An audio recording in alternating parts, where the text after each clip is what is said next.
We've been joined on the line by Dr. Yusuf Suleimana, who is an energy consultant, to help us appreciate really the extent of the problem and what indeed will be the effect of this action if we are together on an already struggling economy. Hello, good evening, sir.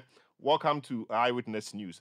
How much will this affect, power supply in the country? Indeed, we understand that in terms of the entire generation mix, these IPPs contribute about 46% of the power requirements of the country. Now, if all of these are to go off by 1st July, what will be the effect generally on the power supply situation in the country? Yeah. Okay. Thank you very much for having me, and good evening to you and your channel viewers. Indeed, as you brightly painted the picture, the IPPs, they have come to stay. They contribute significantly onto the total generation mix so far the nation consumption is concerned. And yes, they contribute closer to 50, about 40. It's actually more than 40, 46. It's almost 50, 40, 48, 49. So such a play, such a component, if people of such nature are threatening to take up power from your national grid, I mean, you have every cause to worry. And straightforward, if they should pay the cost and go by the promise, we're going to have serious problems. Serious problems as in Dumso I'm talking about. And I think nobody wants to go back to such an era. We all knew what the era came with. I mean, the things that came with the era, the Dumso era. And so when it happens, definitely businesses are going to be affected, especially small scale, the SMS and other businesses, domestic homes, industries, they're going to be affected. So going forward, I think we vividly know what Dumso looks like. So I just urge the policymakers of the day to engage these IPPs in good faith, because I'm just surprised that from the beginning of the month that they threw in this portion, they gave out this threat, and after the end of the month, we are not able to see something concrete happening. When we are well aware that, they have come to stay and they contribute significantly to our total generation mix. In fact, the entire thermal component, about 65 to 70% of the entire thermal component is occupied by the IPP. So we haven't gravitated away from depending on thermal. Thermal has been the main source of, power generation within the country. Our renewables haven't grown to that quantum that we can say, okay, we can rely or we can diversify and then let the IPPs go. No. I think dealing with the IPPs is now non-negotiable. It's something that we cannot joke. So I just urge the government, whatever the decisions, whatever the problems are, they can come together, come with the IPPs, and even meet each other 50-50. My worry is, from the time they started talking about this issue to now, and nothing concrete has come out of it. But if you look at the quarters or the statement that is emanating from the quarters of government, it's always been very positive and very optimistic. But if you listen to the IPPs, it doesn't seem to portray the same picture. So that is so worrying. So I urge government to, deal with them in good faith, sit with them, and so that an amicable solution will be reached, so that these guys or this IPP don't take up power from the grid. If they should do that, it's going to be dire. Well, good faith and amicable solution being reached. I wonder how that sounds to them, or how that will play out. Government says it has no money. Indeed, government is in the middle of a debt exchange program. IPPs also say that they do not have enough to go beyond June. Government obviously is in dire straits. What exactly can they be doing? Giving assurances, or going to find the money from nowhere and coughing that? What really can government be doing at this time? Yeah, so there's nothing that is beyond solution. It's just a matter of trade-offs, my brother. You have to look at the trade-offs. What are the trade-offs here? Are we ready to go back to the dark days? And in recent times, I think this IPP, this their argument or their stand, I don't think they are arguing from within a vacuum or from vacuum. It appears that ECG, they've done creditable work to get quite a substantial amount of money. So where has the money gone to? Whatever ECG have recouped, So we have to negotiate in good faith. And at this moment in time, I'm very surprised that we haven't had any clear-cut plan. Like, this is what we are able to offer. And that's something like that is not there. If it is there, I've not heard that. So I think the players are not negotiating in good faith, whether from the IPP side or from the government of Ghana. What is clear is that at this moment in time that amicable solution is not reached, somebody somewhere is not negotiating in good faith. So going forward, these players have to put people of Ghana in the middle, and they should just oppose that with the fact that where we were or what we've been through when we had this do so, what people went through, how people lost their lives and other things. I don't think we are ready to go there. And the economy is we are yearning for the economy to pick up. And power is the panacea to kicking up every economy. If you get any disruption within your power sector, you can be sure that your economic recovery will be impacted. So yes, these are the trade-offs. We can't just sit down and say we can't do anything. That is not an option. Otherwise, if the inevitable becomes unescapable, which is almost going to be the case if the government doesn't show up and negotiate in good faith, I think it's going to be dire and it's going to be difficult. But saying that, we don't have money, there's no money to do that, and then probably we don't weigh this with the consequences, the potential consequences that this could bring, then I think we are just not serious, in doing this negotiation. But beyond that, I want to say that we have to look for sustainable measures. At this moment in time, I always have been hoping that Ghana we should have been able to diversify our generation portfolio. We've always been saying that we have so much generation capacity to the extent that we have excess. But what is the use of having excess? When you are not struggling with the generation side of it, it means that it's not there. Ideally, probably we don't have the fuel sources that are required to be able to fire this, this idle generators that are sitting down. So going forward, gas is the way to go. Ghana Gas, we have to build up more capacity. We have to make sure that we build multiple streams of Ghana Gas. If you have multiple streams of Ghana Gas and invest in our gas infrastructure, where we have a lot of a network of pipeline that can carry this gas to all generation points, I think these issues will be the issues of the past. It would be the thing of the past. Secondly, also, we have to think about, like I mentioned, diversifying our generation portfolio. We have a huge potential in the renewables, so far as power sector is concerned. What are we doing? We haven't done so much in that. Let's just create enabling environment for private sector to invest in the power in terms of these renewables or other alternative sources. And I think that will help. And we haven't been doing so well in these areas. And I think that's why we find ourselves in this situation. Government has a way it's been dealing with its debtors. So, for example, external debtors are currently undergoing some kind of debt restructuring. Individual bondholders, and all these people have had a way that they've been dealing with government, or government has been dealing with them in terms of their debts owed. Now, government wants to, in terms of trade-off and in terms of negotiating in good faith, etc., like you alluded to. Now, government has approached them with a debt restructuring plan, as we've been made aware. But the IPP said no. Now, I wonder where that leaves government, or where that leaves the problem, really, because almost every debtor of government has taken some haircut or debt restructuring of a kind. Why should the IPPs be different in this case? Are they being unreasonable?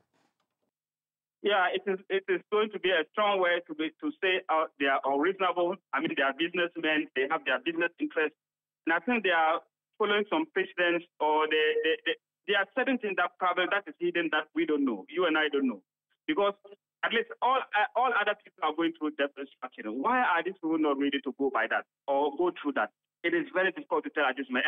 And I don't have answers why the IPPs are adamant, to be able to do that. But what is important is that I urge the IPPs as a matter of agency, if indeed there's something positive within the debt restructuring, they should give it a chance. However, I always say that government should negotiate in good faith with these guys. What my worry is, at this moment in time, from the beginning of the month to ending of the month, and it will still have this kind of inertia. Inertia as in the fact that nothing concrete is on the table. How much is the government ready to offer them? We don't know. Nothing is being shown. I'm sure that is why these IPPs are also adamant in moving, in gravitating towards what the government wants. So I just believe that these two players, the government on one hand and this business guy, the IPPs on the other hand, they should put the nation, in the front runner. In front to understand that these things that we are dealing with, they are dire consequences. And I think if we don't manage it well and the spillovers come, the consequences of the spillovers with respect to power being taken from the grid, when these guys stay on course on what they are trying to do, I think it's going to be dire. So I urge the IPPs, if there's something good, there's something negotiable within the debt, restructuring, they can look at it. And also the government should just try to see what they can offer them. Because see, Probably, I don't know what they're going to, but how is this sustainable, or can they sustain their business if actually they can't get money to pay their creditors at this moment in time? If actually they supply this power that they are saying, which indeed they are, I guess they have done that, and they cannot get the money back within some time frame, I think they're going to live in difficult times. So we have to look at all this and put the nation in the middle and make sure that these two parties, especially government on one hand, the IPPs on the other hand, they negotiate in good faith and ensure that power is not taken off from the grid. What is important is that whatever be the case, whatever the IPPs will do, whatever government of Ghana will do to ensure that these guys don't take up power from the national grid, they should do so. I see. So, the IPPs, given their peculiar position of importance and all of that, they say that they do not want a debt restructuring. They rather want a payment plan. Does it appear to you that they are holding government to ransom, given the important position they hold in Ghana's economy, even politically? How the sound of Doomsor sounds, or how Doomsor sounds to people, and what the politics around Doomsor and power, etc., has been? It appears that the IPPs feel that without them, a lot of things won't go right, and so they have a stronger bargaining chip that they want to push government with. They say they only want a payment plan. Does it appear to you that they are holding government to ransom? I wouldn't say that. What I know for sure is that they have a huge negotiation power. They have huge capacity in terms of what they stand on, and it's undoubtedly it's the fact that their contribution to the national grid is huge. We're talking about, like we mentioned earlier on, closer to 50% of the entire nation consumption. Within the thermal mix, they are occupying like 65 to 70. And the thermal mix still play a huge role within our generation mix. Yeah, so to say that they are holding government ransom, it's difficult to tell. Of course, they are businessmen. That's for sure. That's their negotiating power. And at this moment in time, I think they have the bargaining chip, and we can't run away from that. So the high time, if you are dealing with somebody that the person is key to your survival in terms of your energy security, there's a different way to do that. Also, let's just say that let's play the double advocate. They are holding government to ransom. They are holding the whole nation to ransom at this moment in time. So what do we do? If they actually don't want to stand by that, what do we do? Are we going to sit down for power to be taken off from the grid because we think that they are holding the government to ransom? They have every legitimate right to demand of or whatever they are giving out. That's the right of every businessman. All right. But I do feel that there has to be some room, some kind of negotiation, some kind of allowance being given. In this case, I just don't see where the problem is coming from. My brother, my issue is the fact that from the beginning of the month up to now, and we haven't had something concrete coming up from this. That is so worrying.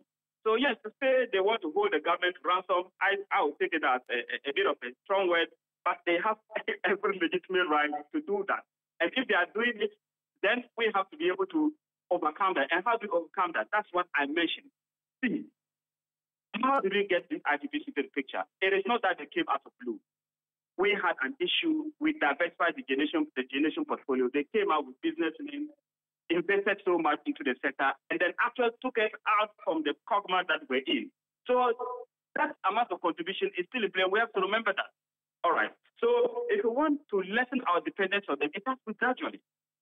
If it's going to be like, we're going to take this kind of strong stand because they are taking it to ransom, we are not going to negotiate with them, then I think the people of Ghana will be the losing end at the end of the day.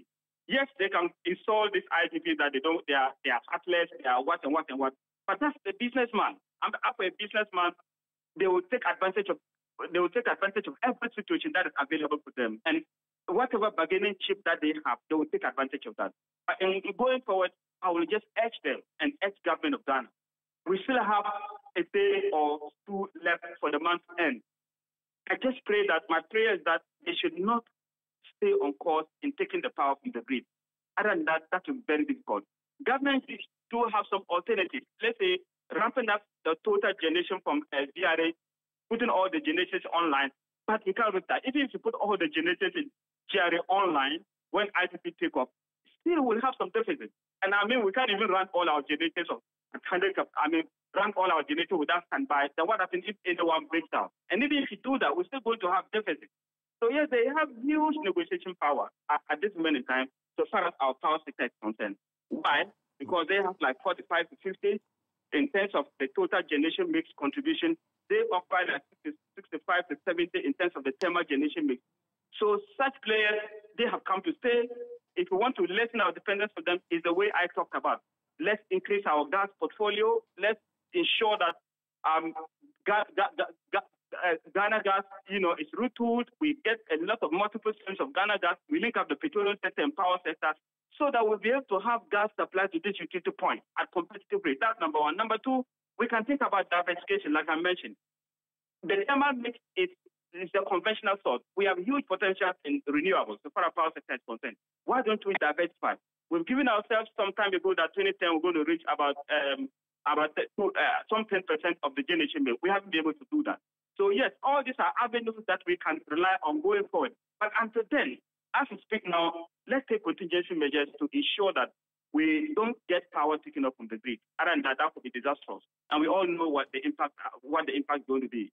Does it give you any comfort? Does it give you any comfort that government, as we speak, is locked up in a meeting with the independent power producers and hoping to deal with them individually? Or you think government is left this, to the very last minute to do so? Yeah, so I'm just thinking that, that's a serious pressure relief. And I know the guys in the government sector, in the energy sector, they are fully aware of the situation. And that's why I'm just shocked that they have left the thing to reach to this end. Or maybe they were thinking, okay, at the end of the day, these guys will back down by their promise or whatever. At the end of the day, something should happen, my brother. Whatever be the case, something should happen. So yes, it gives me a serious relief that a meeting is being ongoing. I'm very optimistic that something will come out of it. Something positive will come out of it, because the alternative is something that nobody wants to look at. Very well. Thank you so much, Dr. Yusuf Sulemana, energy consultant, speaking to us on Eyewitness News.